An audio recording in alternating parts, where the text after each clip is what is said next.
Hello everyone, this is Bean again. Now this time it's going to be a rant on Darksiders, or specifically about War, the main character. This one is a request from someone called TheArtisticDummie. Anyway, now this game is actually pretty solid. Now, I'm sorry if I'm going to try my best not to spoil the entirety of the game. But basically, in this game, Darksiders, you play as a character called War, who's one of the Four Horsemen of the Apocalypse. Basically, they're kind of like the strongest people in the entire game.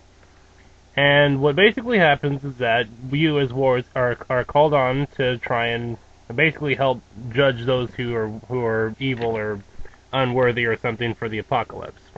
But when War arrives at Earth, heaven and hell and everyone is pretty much already fighting. But War finds out that his other Four Horsemen the other three haven't shown up there, his brothers. So everyone seems to be surprised to see War there. You basically you fight against the armies of hell and slowly lose your powers. After the fact, War is then blamed for actually causing the conflict which he was summoned to fight against. So War takes up vengeance to try and reclaim his rightful name. And the whole game is basically you trying to go and redeem yourself by fighting against or cooperating with the forces of heaven and hell to try and find out what really happened and why War was blamed for a conflict that he didn't start. And the gameplay is, well, to me it was basically a cross between God of War and The Legend of Zelda. If you guys are veterans of either or both series, like I am, you'll definitely see some similarities. Especially with the horse. I thought that was funny. But this game is pretty cool. I have to say, the main character I thought was going to be kind of an idiot, but he's actually pretty fun sometimes.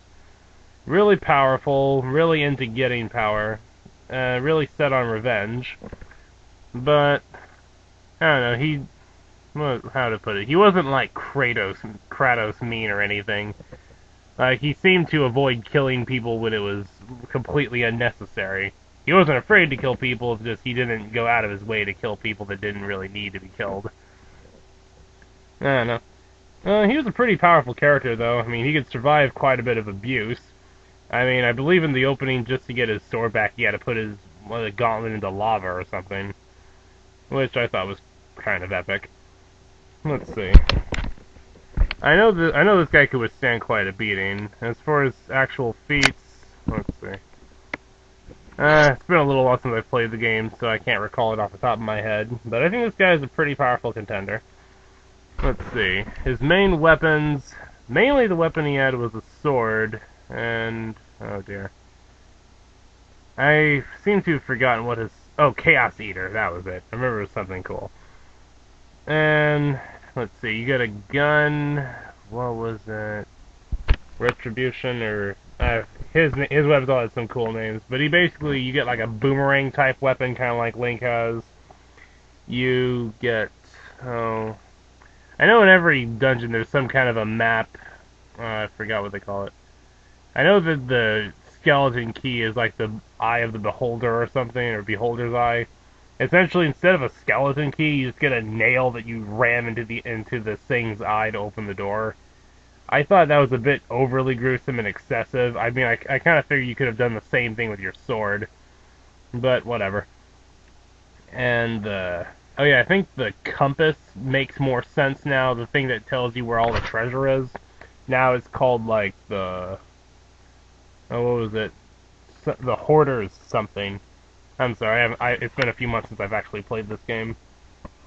But... yeah, the game was pretty fun. I mean, it combines some of my favorite elements of the God of War and Legend of Zelda games. So it's like a combat and action type game that also is pretty heavy on puzzles.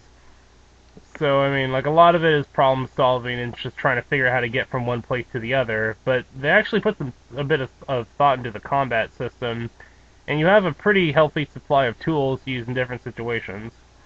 Plus, there's still the little optional quests like getting the, what was it, the apocolypse armor, or something like that. And from what I can tell, if you unlock the armor in-game, you actually get it in your new game, for some reason. I kind of found that out on accident. Also, he gets this thing called the Armageddon Blade later in the game, which is like ridiculously strong. I don't know. I don't know if War is like around Goku level fighter, but he seemed pretty darn resilient. He got his ass kicked a bit, but he could survive and he could hit really hard. I know, like at the like in game, you can pick up cars and throw them, so he's physically pretty strong. And there's this lovely little horse, Ruin. Apparently, you don't need some little wimpy flute. No, War summons this thing from pure awesomeness and firestorms. Oh god, the game was pretty sweet, no? I don't know, I thought it was going to be just kind of a rip-off of the other games, but it actually kind of made it its own. I think this is a pretty interesting game. It's definitely worth playing. I mean, it got some pretty good reviews for a reason. Let's see. The cast, some of them weren't all that memorable, but I thought some of the stuff in there was funny. I like the Watcher that looks over you. They basically serve the function of Link's little fairy, except the fairy isn't that interested in helping you. It really just barks orders at you the whole time, which I thought was kind of funny. No. The story is actually pretty interesting, and the way they ended it made me think that they're working on a sequel. I've heard a rumor, mainly from Wikipedia, that they're working on a sequel. And I saw some pictures, may have been fan art, or it looked pretty convincing, that may have been what the other horsemen look like. I think one of them's a girl, but this is not an official site or anything. Anyway, I was just asked to do a bit of a rant on War. So overall, he's got pretty good durability. He apparently doesn't age. He's really physically strong.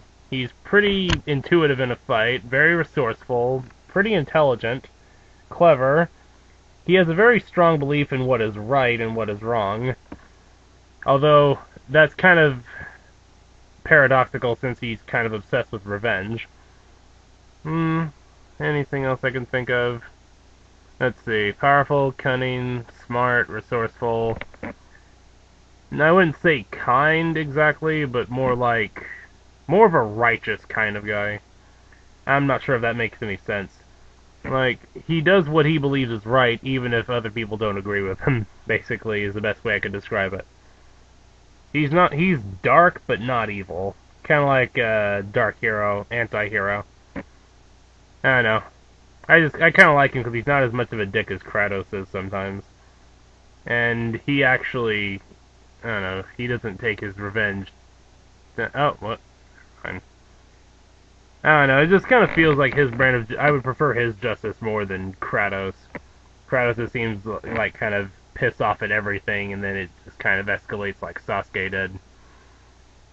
War was pretty set on who was his enemy, but his whole thing was that he just wanted to clear his name more than anything.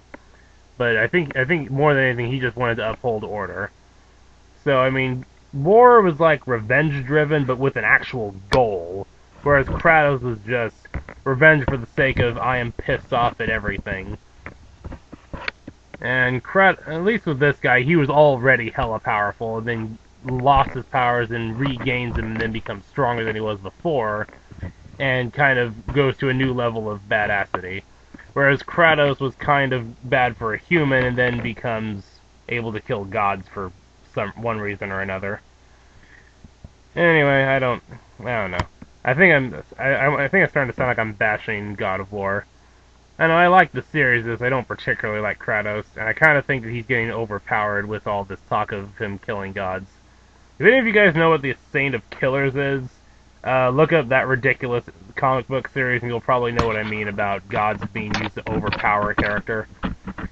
Shintaro got me to read through that manga. I don't know, it's a comic book. Didn't particularly like it. Oh, I don't mean to get off topic, though. Alright. Sorry, I'm a little bit tired.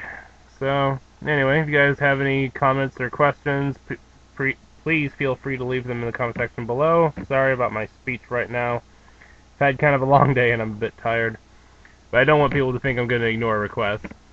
If you guys have any requests at all, please let me know. Oh, and if any of my friends want to see what I really look like, I have made a video that only my friends can see. So, let me know. And this has been Beaning. All of you have a very wonderful summer. Bye.